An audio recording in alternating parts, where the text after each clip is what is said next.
Yego reka nongere mbasuhuze mwese kandi mbifuriza umugoroba mwiza, mbifuriza kumererwa neza, mbifuriza ibihe byiza kumakomeje kubana natwe ndetse no kudukurikira mu buryo bugiye butandukanye muri uyu mugoroba wo kuri wa kane tariki 26 ukwezi kwa gatandatu umwaka wa 2025 tugiye kurebera hamwe amakuru agezweho muri uyu mugoroba.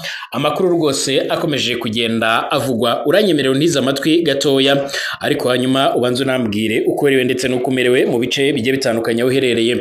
Ndakubwira yuko Kigali hagiye gutangizwa umushinga wo gutwara abantu mu kirere, ni umushinga turaza kumenyaho byinshi. Ese bizaba biteye bite, bizaba bihagaze bite, nibiye bikomeje kugenda bivugwa ku bigendanye n'uyu mushinga nawo ushobora kuzaza gukemura byinshi nkuko bikomeje kugenda bigaragara, ariko kandi ndaza kukubwira byinshi ku bikomeje kugenda bivugwa ku masezerano akomeje kugenda avugwa. Perezida wa Leta Zunze Ubumwe za Amerika Bwana Donald Trump yatangaje ko ndetse anashimangira ko u Rwanda ndetse na Repubulika ya Demokarasi ya Kongo bizasinya amasezerano kuri wa gatanu, ubwo ni ku munsi w'ejo tariki 27, ariko kandi ngira ngo benshi bakomeje kugenda bumva ibyo kuvuga ngo u Rwanda rwari rufite ingabo ku butaka bwa Repubulika ya Demokarasi ya Kongo. Minisitiri w'Ububanyi n'Amahanga n'Umutwererane w'u Rwanda Ambasaderi Olivier Nduhungirehe hari ibyo avuga, yavuze ko ibyo kuvana RDF muri Kongo by'umwihariko ngo bitari mu masezerano y'amahoro y'u Rwanda ndetse na Repubulika Iharanira Demokarasi ya Kongo. Hanyuma ni ibiki birimo, ese ni ibiki yaba yavuzeho, byose munyemerere turebera hamwe tubivuge muri uyu mugoroba. Reka ngusuze kandi mwifurize ibihe byiza, mwifurize kumererwa neza kuri wowe ukomeje kubana natwe, kuri wowe ukomeje kudukurikira, kuri wowe ukomeje kugenda ubana natwe mu buryo bugiye butandukanye. Mwifurije amahoro y'Imana ndetse mwifurije kumererwa neza cyane. Kuri wowe ukomeje kudukurikira rero by'umwihariko uherereye mu bice bigiye bitandukanye, reka nizere kuri amahoro ndetse ukomeje kugira ibihe byiza. Niba uri mu Burundi ndakwifuriza ibihe byiza, niba uri mu Rwanda gubwa neza, niba uri muri Uganda, Tanzania, Kenya ndetse n'ahandi, mwifurije amahoro y'Imana kandi mwifurije kugubwa neza cyane. Ku bandi namwe mukomeje kugenda mudukurikira muri bwota amasimi, mbifurije ibihe byiza. Niba ari ubwa mbere ugeze hano, kanda anditse subscribe kugira ngo ubashe kuzajya udukurikira amakuru n'ibiganiro byacu unabisangize ku nshuti zawe, dore ko twibanda ku makuru agezweho bari kuvugwa mu mutekano, politike, diplomasi n'ibindi bigiye bitandukanye. Ikaze kuri mwebwe mwese mukomeje kudukurikira, ikaze kuri mwebwe mwese mukomeje kubana natwe. Nyemerera nkubwire yuko muri Kigali bagiye gutangiza umushinga wo gutwara abantu mu kirere. Bimeze bite, bizaba biteye bite, ese bizaba bihagaze bite? Abantu benshi bakomeje kugenda bibaza kuri ibi bintu. Banke Nyafurika Itsura Amajyambere yemeye rero miliyoni 50 z'amadolari y'Amerika zo gutangiza inyigo y'umushinga wakataraboneka wo gutwara abantu mu kirere i Kigali mu Rwanda. Banki Nyafurika rero Itsura Amajyambere nk'uko bigaragara nyine yamaze kwemera inkunga ya miliyoni 500, by'umwihariko ubwo nasaga miliyoni 650 z'amafaranga y'u Rwanda nyene yo gutangiza inyigo rusange y'umushinga wo gutwara abantu mu kirere nk'uko bigaragara ibizwi nka Cable Car uzubakwa mu mujyi wa Kigali. Uyu mushinga kandi bitezweho kuba uwa mbere muri Afurika yo munsi y'ubutayu bwa Sahara, uzaba ugizwe n'urugendo rwa kilometero 5.5 mu kirere, uzatwara saga miliyoni 100 nk'uko bigaragara mwishyirwa mu bikorwa rero ryawo nk'uko bikomeje kugenda bigaragara. Witezweho kandi kugabanya umuvuduko w'imodoka, by'umwihariko gukuraho imyuka ihumanya ikirere ndetse no gufasha abaturage kugera kuri serivisi z'ingenzi mu buryo rero bwihuse kandi burambye. Ubuyobozi bw'u Rwanda kandi buvuga ko uyu mushinga ushobora guhindura isura y'ubwikorozi mu mujyi wa Kigali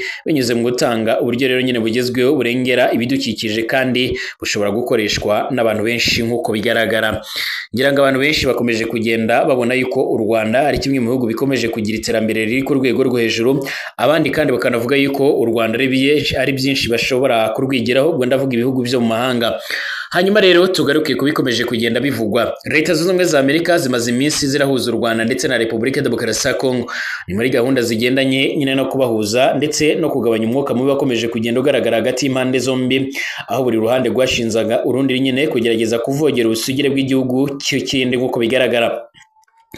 nyuma y'uko Trump akomeje kwikomanga mu gatuza akavuga yuko ibyo akomeje kugenda akora hagati y'u Rwanda ndetse na Congo ndetse no mu bindi bihugu bigiye bitandukanye byakabaye bituma yahabwa igihembo cyitiriwe Nobel nk'uko bigaragara. Uyu munsi yaje kuvuga yuko rwose u Rwanda na Congo bashaka kuzashyira umukono ku masezerano ku munsi w'ejo. Ni Perezida wa Leta Zunze Ubumwe za Amerika bwana Donald Trump yashimangiye ko amasezerano y'amahoro hagati ya Repubulika Iharanira Demokarasi ya Congo n'u Rwanda azashyirwaho umukono kuri uyu wa gatanu tariki 27 Kamena 2025. Ibi yabitangaje mu ijambo rye kuri wa gatatu ushize nyine hari ku itariki 25 Kamena ilahi mu Buholandi mu nama ya NATO nk'uko bigaragara. Ibyemejwe na Perezida Trump kandi nk'uko bigaragara yabyemeje by'umwihariko nyuma y'itangazo ryatangajwe mu minsi mike ishize kuri ingingo, mu gihe rero hagaragajwe intambwe rero igaragara mu gukemura amakimbirane hagati y'ibihugu byombi.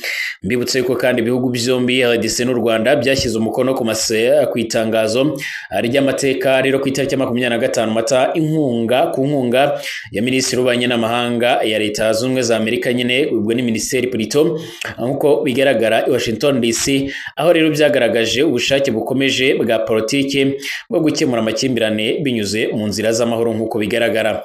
Umubano hagati ya RDC ndetse n'u Rwanda kandi wakomeje kuba ingorabahizi, wiyongeraho rero n'impagarara zikomeje zijyanye n'umutungo kamere n'umutekano w'akarere. Guverinoma ya Congo kandi ishinze u Rwanda gutera inkunga imitwe yitwaje intwaro mu burasirazuba bwa Repubulika Demokarasi ya Congo nk'uko bigaragara, ndetse nitinya kuvuga yuko kandi muri iki gihe imijyi myinshi cyane yigaruriwe n'ingabo z'u Rwanda nk'uko bigaragara, aho by'umwihariko izi nyeshyamba z'intare za Sarambwe ivuga ko zaba zifashwe n'u Rwanda ariko ni ibirego u Rwanda rwahakanye kuva ku ikubitiro. Abantu benshi rero babona ko kugaruka kwa Trump by'umwihariko muri White House ari ikimenyetso gikomeye cyane ku kibazo cy'umutekano kiriho, cyane cyane kubera isano afitanye rero n'abanyenganda b'Abanyamerika rero by'umwihariko bashishikajwe n'umutungo kamere wa Repubulika Iharanira Demokarasi ya Congo.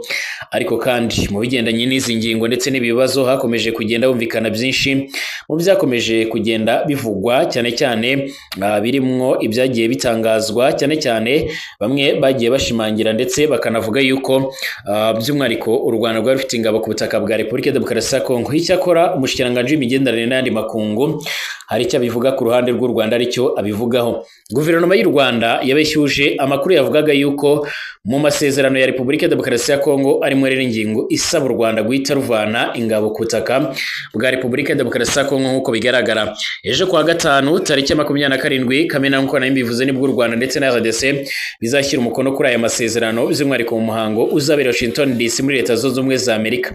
Ku ruhande rw'u Rwanda nk'uko bikomeje kugenda bigaragara, ari amasezerano azashyirwa rero umukono na Minisiteri y'Ububanyi n'Amahanga ndetse n'Ubutwererane, Ambasaderi Olivier Nduhungirehe, mu gihe rero ku ruhande rwa RDC azashyirwaho umukono na Minisitiri w'Ububanyi n'Amahanga w'iki gihugu Madame Therese Kayikwamba. Mbere y'uko kandi ari amasezerano asinywa mu bitangazamakuru mpuzamahanga hagiye havugwa amakuru y'ingingo rero bivugwa yuko ziyakubiyemo ibyatumye u Rwanda runenga abafite aho bahuriye rero n'ayo masezerano, by'umwihariko bashyira ku karubanda amakuru yakabaye ibanga.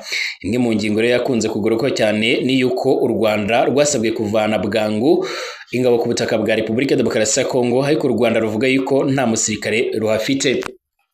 Ikinyamakuru African Intelligence cyandikirwa i Paris mu Bufaransa kiri mu byakunze rero gutangaza aya makuru, ndetse iki gitangazamakuru mu makuru rero giheruka gusohora cyavuze yuko Washington yagaragaje uburakari bitewe rero nuko ari amakuru akomeje kugenda ashyirwa hanze.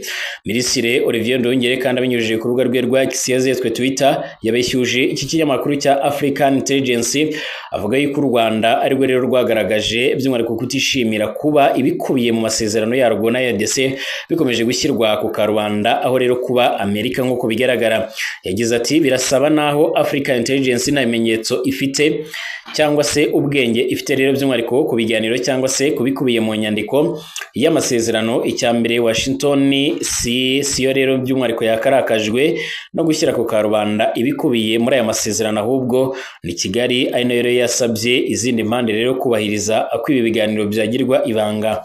Minisitiri Nduhungirehe kandi yavuze yavuze muri ariya masezerano ko nta hantu namwe rero u Rwanda rusabwa kuba rwakura ingabo cyangwa se ingamba z'ubwirinzi rumaze igihe rero rwarafashe. Ikindi akaba atagaragaramo rero ijambo iryo ari ryo ryose ryerekana ko ingabo z'u Rwanda zigomba kuba zava ku butaka bwa Kongo. Hati cya kabiri, nta hantu na hamwe rwose mu nyandiko y'amasezerano y'amahoro hazasinywa ejo kuwa gatanu ushaka kubona ijambo gukuraho by'ako kanya ingamba z'ubwirinzi z'u Rwanda. Ibirenze ibyo ngibyo rero amagambo nka Rwanda Defense Force igisirikare cy'u Rwanda nk'uko bigaragara avuga yuko ibyo byose byagiye bitangazwa nta namwe bigaragara muri iyi nyandiko. Amakuru ndetse n'amasezerano y'amahoro kandi azasinywa ku munsi w'ejo akanemezwa burundu ejo hagati y'u Rwanda ndetse na Kongo azakurikira imbanziriza amasezerano yayo n'ubundi yasinyiwe Washington DC ku itariki 25 Mata uyu mwaka. Biteganyijwe ko kandi nyuma yaho Perezida Kagame ndetse na Perezida wa Kongo Tshisekedi nabo bazahurira Washington DC mu mayote hazo, hanyuma nabo bagashyira umukono kuri aya masezerano hanyuma bagatangira kwibahiriza. Mbashimire, tugaruke mu kanya.